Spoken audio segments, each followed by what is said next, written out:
entrepreneurs! Today I have a valuable guide for all business owners. Adding your business to Google Maps. In just a few steps, you can improve your online presence and make it easier for customers to find you. Let's dive into this basic guide. Start by opening the Google Maps app on your device. Make sure it's the latest version for the most up-to-date features. By opening a new page, click on your profile picture in the upper right corner of the screen. When a new page opens, highlight the Add Your Business option and click on it.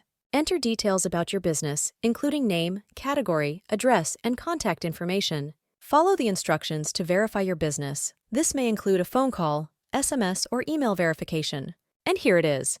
You have successfully added your business to Google Maps. Now, potential clients can easily discover your business. If this guide helped you, give it a thumbs up, and don't forget to subscribe for more business and tech tips.